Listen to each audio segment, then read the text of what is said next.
Əliyev gizli olub dedi. 4-cü dəfə təkrarlandı. Bakıda dünyanı təəccübləndirən sirri görüş. Paşinyan Ermənistanı görün nəyə bənzətdi? İran sərhəddində hərəkətlilik, qonşu ölkə yeni müharibəyə girir. İran ordusundan Amerika Birləşmiş Ştatlarına nüvə xəbərdarlığı. Prezident İlham Əliyevin Almaniya kansleri Friedrich Merzlə birgə mətbuat konfransında Bakıda Almaniya və Rusiya nümayəndələri arasında görüşün keçirilməsi barədə suala cavabı diqqət çəkib. Dövlət başçısı bildirib ki, Azərbaycan tərəfi belə bir görüşün keçirilməsi barədə məlumatı The Times qəzetindən öyrənib, yəni ev sahibliyi etdiyindən xəbərsiz olub. Prezident ötən gün Berlinə gəlməzdən öncə Azərbaycan Dövlət Sərhəd Xidmətindən bununla bağlı məlumat istədiyini açıqlayıb.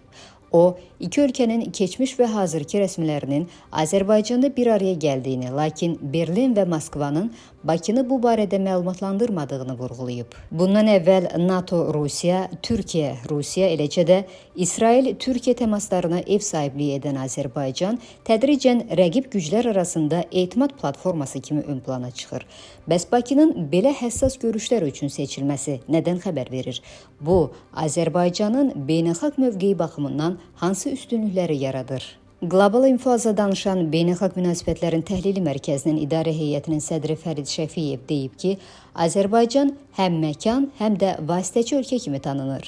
Əslində Azərbaycan müəyyən dərəcədə vasitəçilik rolu qazanıb. 2015-ci ildə Rusiyanın hərbi təyyarəsinin Türkiyə tərəfindən vurulmasından sonra iki ölkə arasında ciddi gərginlik yaranmışdı.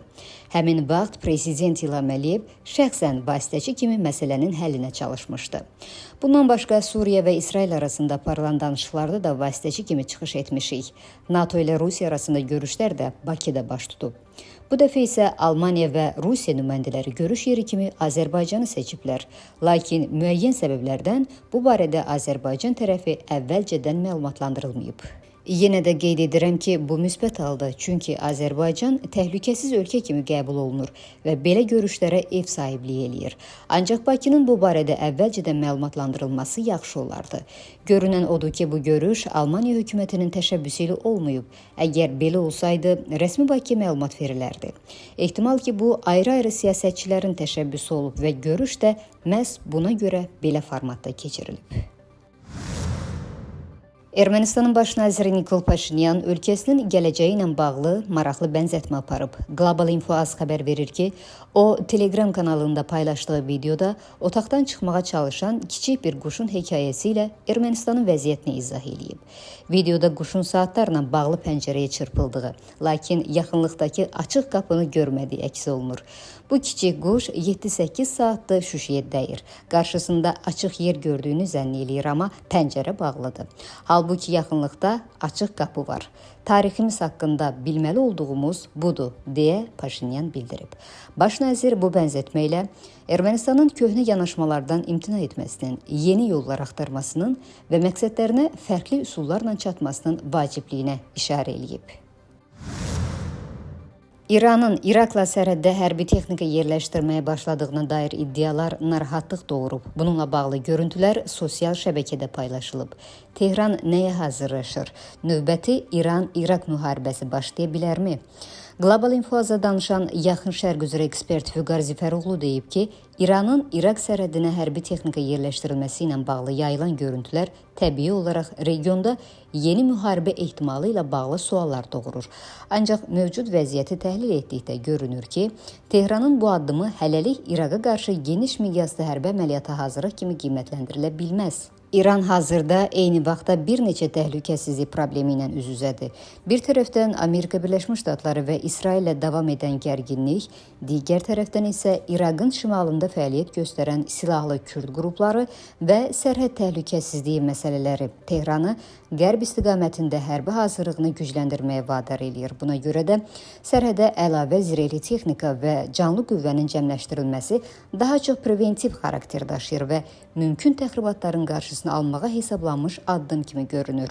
Yaxın perspektivdə yeni İran-İraq müharibəsinin başlanacağı ehtimalı isə yüksək deyil. Çünki hazırda Tehran və Bağdad arasında siyasi münasibətlər kifayət qədər sıxdır və hər iki tərəf təhlükəsizlik sahəsində əməkdaşlığını davam etdirir.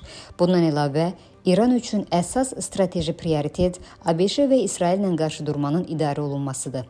Belə bir şəraitdə İraqla yeni cəbhənin açılması həm iqtisadi, həm də hərbi baxımdan Tehran üçün ciddi yük yaradardı.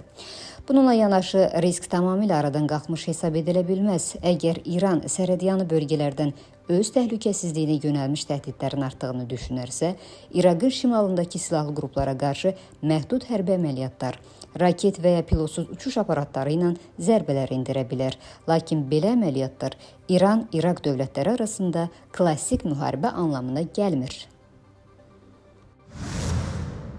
İran Silahlı Qüvvələri Amerika Birləşmiş Ştatlarını ölkənin nüvə obyektlərinə mümkün zərbələrin ağır nəticələri olacağı barədə xəbərdar edib. Axaraz xəbər verir ki, bu barədə İran Silahlı Qüvvələrinin döyüş əməliyyatlarına rəhbərlik edən Xatəm Əl-Ənbiya mərkəzi qərargahının yaydığı bəyanatda bildirilib. Birləşmiş Ştatların İranın nüvə obyektlərinə zərbə endirməsi regionda müharibənin genişlənməsi kimi qiymətləndiriləcək. Bu halda Amerika Birləşmiş Ştatlarının müttəfiqləri və regiondakı bütün Amerika maraqları hədəfə çevriləcək bəyanatda vurğulanıb. Qeyd edək ki, ABŞ prezidenti Donald Trump daha əvvəl Natans nüvə kompleksi yaxınlığındakı Qazma dağı ərazisinə güclü zərbə endiriləcəyini açıqlamışdı.